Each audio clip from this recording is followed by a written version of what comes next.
Have your Bibles, turn to 1 Thessalonians chapter 2. 1 Thessalonians chapter 2.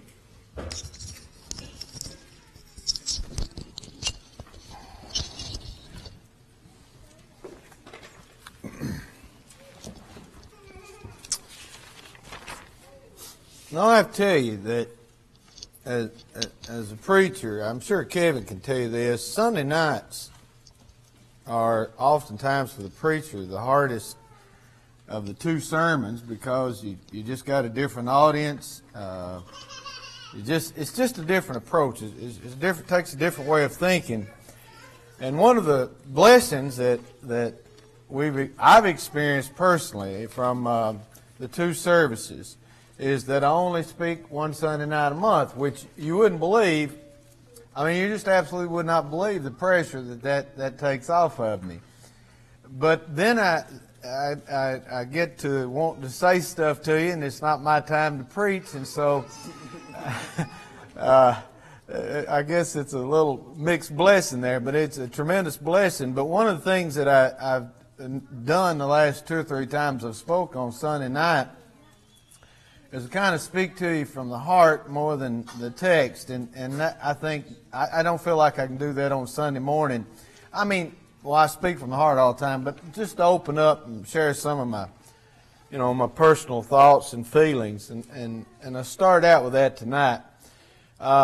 If you're a Titans fan, and let me give you some advice: don't buy your Super Bowl tickets just yet. Okay, don't do that just yet. As far I don't watch pro football other than a few minutes of it, but I was looking at the score, and so I kind of had an idea what was going on, and I'm happy for the Titans.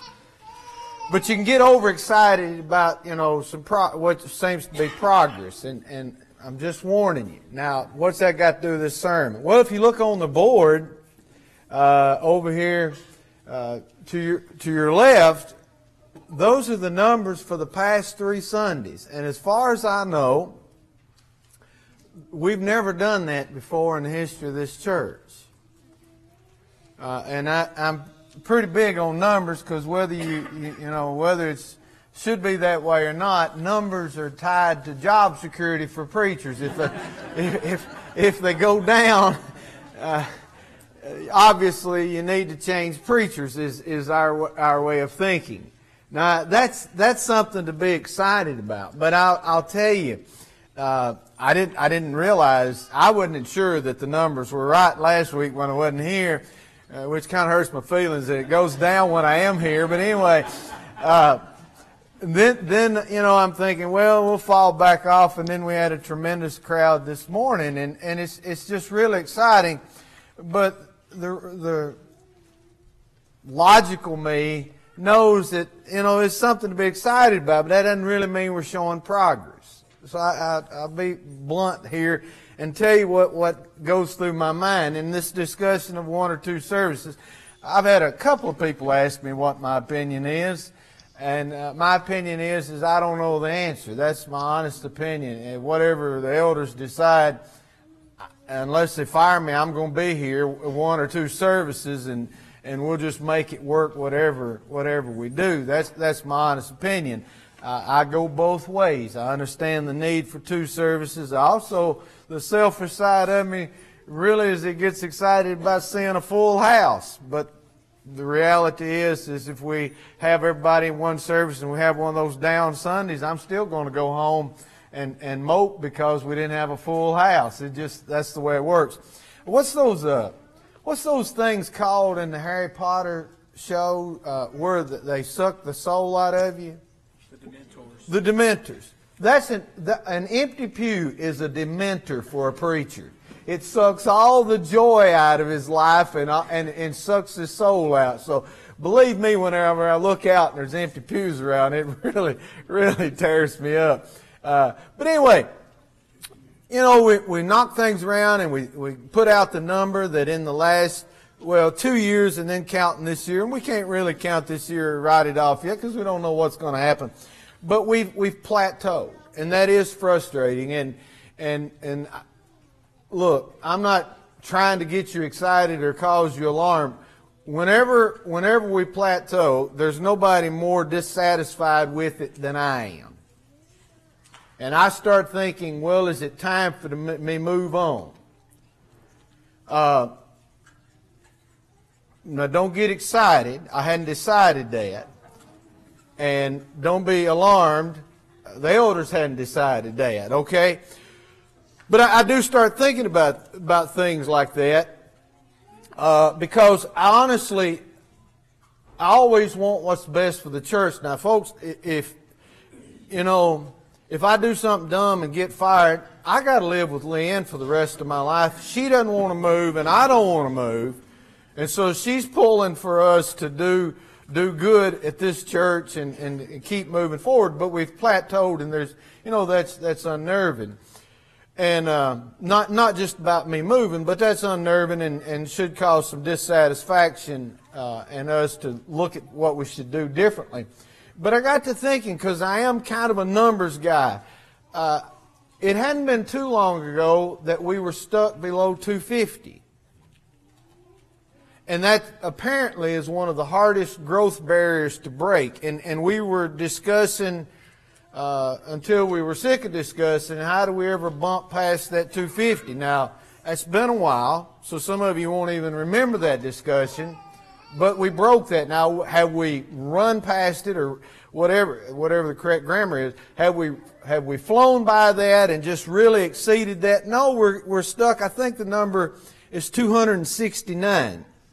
Is kind of what we're averaging so far, without these numbers factored in, for the year. And that doesn't tell the whole story, because what tells the whole story is, for whatever reason. And we haven't had much of this over the years. Whatever reason, we've had some good families to leave us and go to Greenwood Park. Some of them you may not even be aware of yet. And you talk to them, and their excuses are their excuses, and they didn't go away mad, which is a good thing, and they're not dissatisfied. It's not that they don't like us anymore, but some of that happens when you have several churches in one area. And so, and I'm talking about just recently, we've lost some families, and then you've got some people in the process of backsliding, and seems to be, when you start going downhill, I guess you gain momentum, and it picks up speed, and you see some people on this crash course, and you try to prevent that, but it seems very hard to prevent it with some people. But anyway, so not everything is good. And I don't want to say that it is. But I got to thinking about something else. Now, I don't remember if this is from 15 years ago or 20 years ago. One of those two, 15 or 20 years ago, there were 622 churches of Christ in Kentucky. There's 591 churches of Christ in Kentucky now. And maybe two less that I know of. So you look at the big picture, and you have to face certain realities, that there's something very unhealthy spiritually going on in America. So while we have plateaued for the past 3 years, and we don't want to be satisfied with that, holding your own means you're dying a slow death is what it means. In the last 15 to 20 years, you do the math, we've lost quite a few churches of Christ in Kentucky alone. Now, a little bit on the positive side, but it's also on the negative side, because part of it is some churches have shrunk. But in the past few years, we have grown to where we are now one of the top 25 churches of Christ in Kentucky. Now, part of that is because some have come down and we have gone up. So there's good and bad in that. And I'll have to tell you, folks, it's pretty exciting to think about a church being 10 miles from town and being one of the top 25 largest churches of Christ in the state of Kentucky. I have to tell you, that's pretty amazing. And not only that, we haven't stopped talking about growing, have we? Now, we're in trouble when we stop talking about growing and saying and doing this stuff that a lot of these churches that are dying are doing, saying the world out there is not interested, we can't win souls and all that. When we're in trouble when we start talking like that, we still expect to grow. And that's a very positive thing about this congregation, isn't it? In fact, if you take the numbers for the second service, I think one of them was 186, but around that number, if you take our numbers from the second service is in the top 100 churches of Christ in the state of Kentucky. So that puts a little different spin on it, a little different light on it, but those are some thoughts that I thought I ought to share with you and didn't know one else to share them, have the opportunity to share them. So there they are, do what you will. But we'll come back to this. When the church becomes stagnant, hiring a new preacher is not it doesn't fix everything. Sometimes it makes things worse. But I promise you, my love for the Lord and my love for the church is strong enough that I will not stay here and hold this church back. Whether one service or two services is a thing that will fix anything or change anything, I don't know. But here's what I know. We're still talking about growing. We're still excited about it. We still want to reach people. We're searching for things, and we're going to eventually find some things. And even though we've got some people moving, we've got some people coming in, and so we're not in any way to raise the flag of surrender, are we? We're ready to press on. And that's what part of my message is tonight from 1 Thessalonians chapter 2. I want us to look at that together, and really I'm just going through the verses.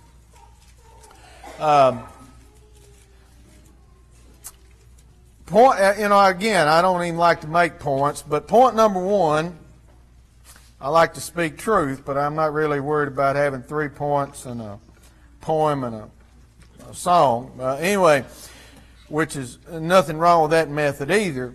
But one of the things that Paul is going to say is to us and to the church at Thessalonica and to himself is we got to keep plugging on. In 2 Thessalonians, I keep saying 2 Thessalonians, 1 Thessalonians chapter 2 verse 1, for you yourselves know, brothers, that our coming to you was not in vain, but though we were already suffered and had already suffered and been shamefully treated at Philippi, as you know, we have boldness under God to declare to you the gospel of God in the midst of much conflict. Now you think about this.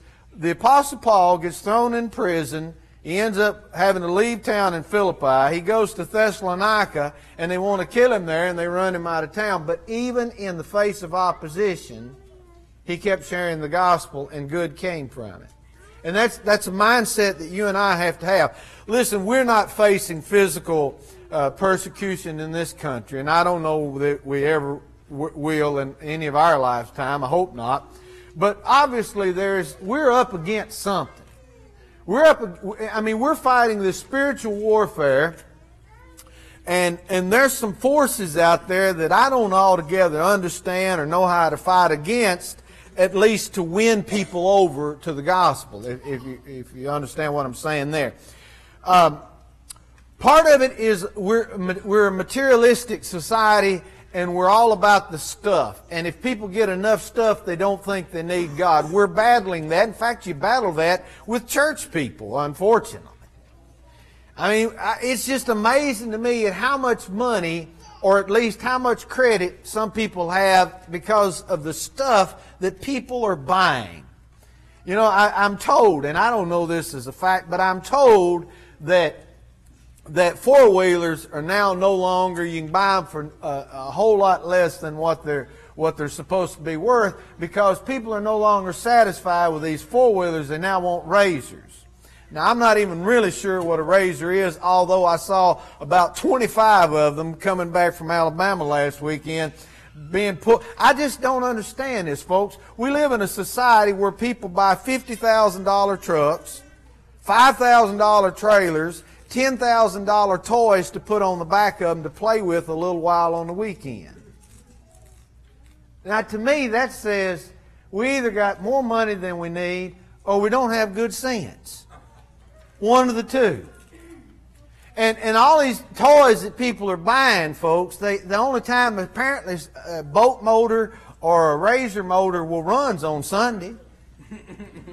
So we're fighting that, but there's even more. We've had that, America's been a prosperous nation for a long, long time, so that's always been a problem. But there's something else going on. In this country, and I love Western Kentucky. Western Kentucky is a wonderful university.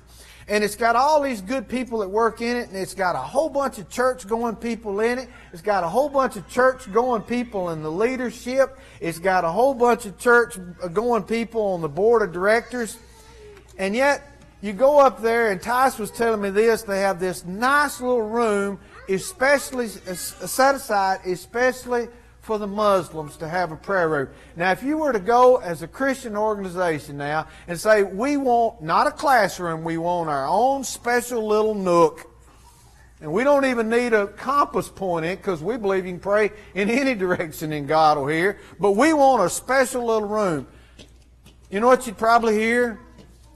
We can't do that. There's a separation of church and state. Right? Now, does that make any sense to you that we would provide that for folks that generally, not all, but generally hate us? We're going to give them a place to pray, but we can't do that with Christian people. Of course, we also understand, Christians understand you can pray anywhere, anytime, and you don't have to be in this one little room with a compass direction so you get it right. But we're living in strange times. We're living in a time in which people are hostile towards authority. And lumped into that is church. And there's a growing number of people that really are hostile towards church. We stand for certain things that's not very popular anymore. Now, I'll be honest with you. On gay marriage and all that stuff, I think we ought to speak out on our beliefs. I don't think we ought to speak on it as much as we've spoken on it, because there's a lot more issues to speak about. And we ought to call people to holiness in every phase. I never will forget this. You talk about one of those aha moments. There's down in Westmoreland, there's a little video store, and that refused. They were real proud of themselves. They were showing, they hired an advertisement in the newspaper down there that they were not going to carry the movie, if it's the wrong title, Brokeback Mountain, or is that what it was called? We are not carrying that movie. Well, good for them. But a guy that grew up in Westmoreland that is a practicing homosexual wrote a letter to the editor, and he says, you have all sorts of movies where people kill each other and sleep with each other's wives or sleep with people they're not married to, and that's okay? I thought that's a pretty good point, don't you? And you're going to be consistent. Let's don't single one sin out that we're not guilty of and make it the worst sin. But the truth is there's this animosity, and I don't know, some of it is for our stance, I'm not too sure. Some of it is not, because there's a lot of people now that go to church that you really can't tell that they have much connection with Christ.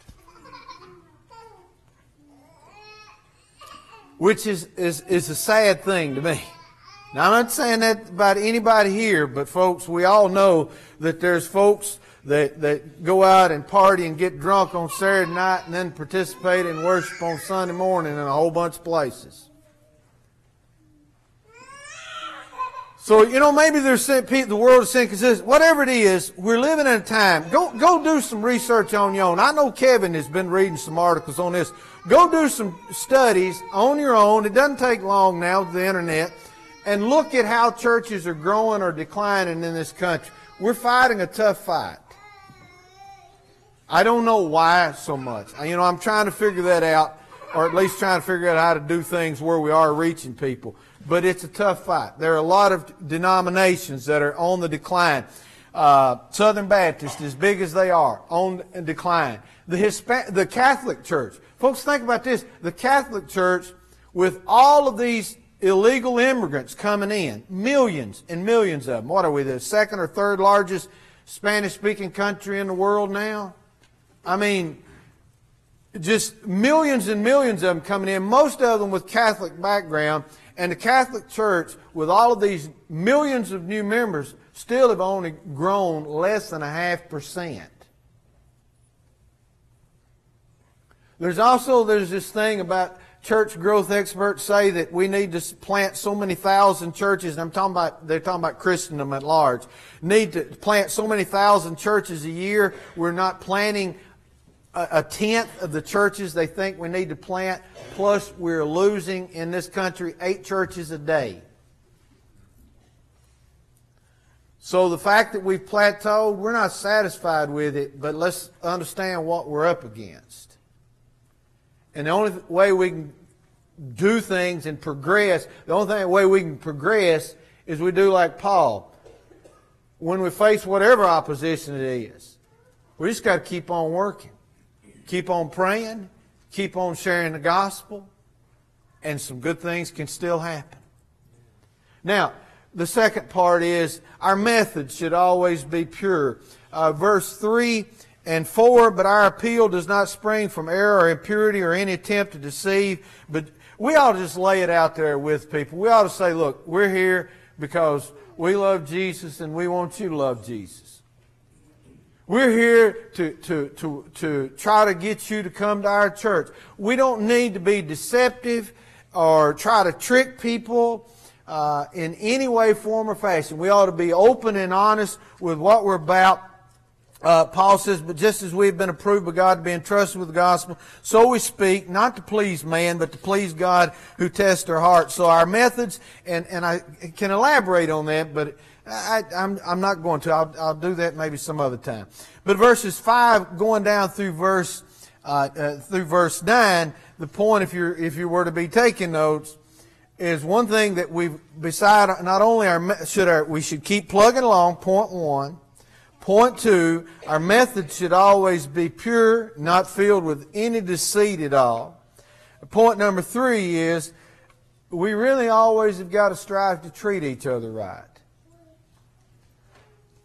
In verses 5 through 9, listen to what Paul says. We never came with words of flattery, meaning flattery or trickery speech, as you know, nor with pretext for greed. God is witness. Nor did we seek glory from people, whether from you or from others, though we have made demands as apostles of Christ, but we were gentle among you, like a nursing mother taking care of her own children. So being affectionate and desirous of you, we were ready to share with you not only the gospel of God, but also our own selves, because you had become very dear to us. Now, this is wonderful language here. He says, I treated you like a nursing mother would treat an infant. Now, if that doesn't conjure up a beautiful picture, I don't know what will. We need to make sure that we are dealing with each other gently, truthfully always, gently. Now, he goes on, the second thing that I find just so intriguing, because I feel like, folks, I try. I feel like this is my ugliest internal battle. I hate selfishness. I hate having an ounce of it in me, and yet I know it's there. I hate it. You may get tired of me talking about Leanne. She is one of the most unselfish people I've ever met in my life. She's amazing. And I'll be honest with you, I don't like her sometimes for that. You know why? It makes me feel bad about myself. Because I just tend to want to be selfish. Well, we're living in a pretty selfish world. And yet Paul said that not only did we give you the gospel, but also our own selves, to grow a church, to reach people. And we don't use this terminology mainly because, the main reason we don't use this terminology is because of a heretical group that popped up in the 70s. But we need to go back to using biblical language. We used to say calling Bible things by Bible names, didn't we? Well, let's go back to call this. The only way that we can ever grow Christians is we make disciples, right? We baptize them, and then we teach them some more. We shy away from that phrase, disciples. Folks, we got to go back to making disciples. And a disciple starts out on one level, and we try to grow that disciple to the point that they become a Christian. And by the way, you never stop being a disciple. But now, here's what I know. I know this, and I've seen Lannis nod his head on this. I've talked about this before. These campaigns, and when I went to International Bible College, we used to have to go once a semester, a whole week, door knocking. And I just, look, I don't mind door knocking. I've never minded. I'm just not real good I'm just not real good at pressing the sale, where you set up a Bible study and with a person that you've never met before, and you study with them, and you basically I don't know that I'm going to be ugly here. I don't know that you convert them as much as you sell them on baptism. Because here's what happens. Some of these guys were good at it, and I'm not taking away anything from them, but they were good at it. They'd come back, they'd go on a campaign, they'd baptize 3 or 4 people. And there'd be campaigns, we'd come back, we'd brag about, there were 20 baptisms on this campaign. But then you ask them, the church that you're at, well, how many of those people are still there? Well, we hadn't seen any of them. By the way, part of that's on the church because a lot of them didn't go after them too. Right? What happened there? What happened is the reality that you can't run up and throw somebody a gospel tract that tells them they need to be baptized and expect them automatically to do everything they're supposed to do. You got to invest a little bit of you into them. That's what Paul figured out. You got to be willing to invest a little bit of your life into their life. You don't just give them the gospel. You invest in their life with your life. And selfish people don't do that. We want everybody to come in off the streets, out of the town, off the country lanes. We want them to come in having their act together, no problems, and fit right in and believe everything we believe and know all of our little routines and our rituals and our traditions. And we really don't want to have to deal with somebody else's problems. Guess what? That's part of being a Christian, is dealing with other people's problems. We're all strugglers, right? Oh, I had apparently lost some of you. So anyway, verses 10 through 12, we've always got to consider our example. Always got to consider our example. He talks about how he conducted himself in their presence. And they ought to, and every individual Christian should consider this. I can't emphasize this enough, folks. It's just something that's been on my mind. Some of us was at the Western game the other night, and this is a hard subject for me. It really is. I know I have no balance. I hate drinking with a passion. I cannot tell you how much I hate drinking. I'm one of those people that hate it so much that I wish that story about Jesus turning water into wine wasn't in the Bible. I just, I hate it that much. I hate it. I have and so my telling you that is to help you to understand something. Other night, when Amy and I was walking into the football game, was walking up the ramp, saw a young man that is a member of the church, walking around with a beer in his hand. Now you can tell me that there's nothing wrong with a Christian drinking. It's a sin, it's drunkenness. You can tell me that all you want. All I know is I see this fella, and he's a nice fella. He is.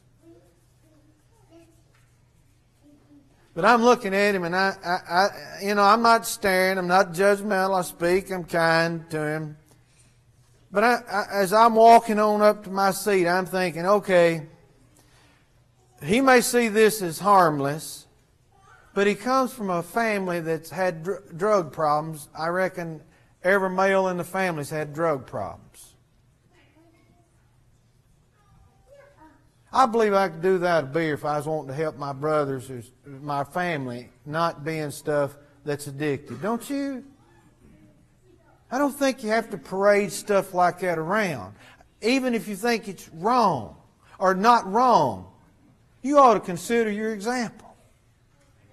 You ought to be considerate of other people. What's young people going to say? Angel Ann, sweet little Angel Ann at Western now, and she told me, I said, how's college? She said, it's just amazing. She says, and did you know everybody there thinks they have to drink? And she says they don't even think they have to be 21. That's disgusting, isn't it? I mean, really, that kids think they got to go to college, and part of going to college is got to go get drunk. And she says that people say, you want something to drink? She says, no, I don't drink. And they say, oh, you're one of those. Well, be one of those. Stand out for good. Understand your example's not going to win over the world, but people admire a person that's trying to do right. They may not admit it. They may not like it at the moment. But one day they'll be proud of that person for doing the right thing. Now, in closing, I know some of you, the reason you're worried, you kind of got this look about you that's discouraging to me, is that you think, boy, he's got several more verses. Good news. I'm only doing one more. One more. Here's the one more verse. Verse 13. And we also thank God constantly for this, that when you received the word of God, which you heard from us, you accepted it not as the word of men, but as what it really is, the word of God. The power is not in us, folks. The power to convert people is in the Word. So we're not going into battle unarmed. We're not going into battle with inferior weapons. We're going into the spiritual battle with the Word of God, which will stand forever and ever. And we ought to not be afraid to share that Word. I don't know how you're going to feel comfortable doing it. I don't even think you have to be comfortable in doing it. But we got to get back to knowing our books and sharing what we know with people.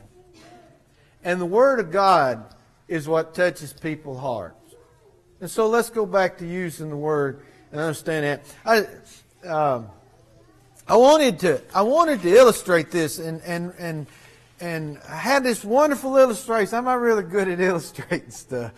But I had this wonderful illustration dreamed up. But while we were in Mexico, Baja, Mexico, the water line on our freezer, the ice maker broke. And so we have now been without a kitchen for a month, which is very frustrating. And all of our stuff is packed up. So this thing that I was going to use, I'll just tell you about it. It won't have the same effect.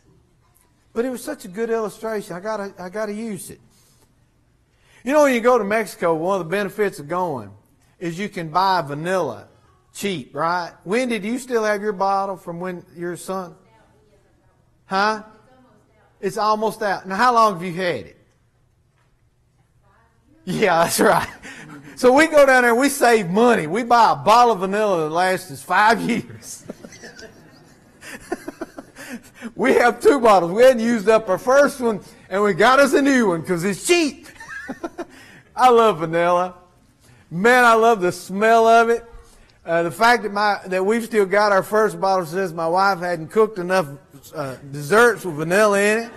We hadn't ate enough vanilla, snow cream. You got to eat that stuff. But anyway, here, this stuff, it smells good, doesn't it? It smells good. Ladies, I don't care. Listen, don't spend money on expensive perfume. Y'all are being cheated. No, actually, your husband's being cheated. You go to the store to buy a Christmas present. You go up there and Lynn says, you never buy me perfume. I go, there's no reason. There's no reason they charge you $75 for a bottle like that. Let me tell you what'll work just as well. Bacon grease.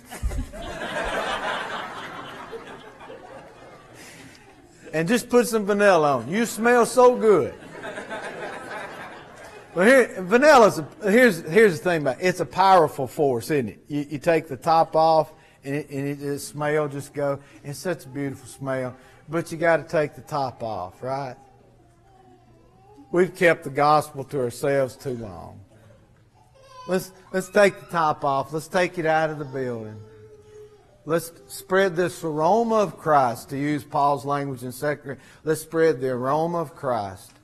Some will love the smell, and some will hate it. But that's their decision, not ours. Song of invitation is yours. If you need to respond, please do so as we stand and sing together.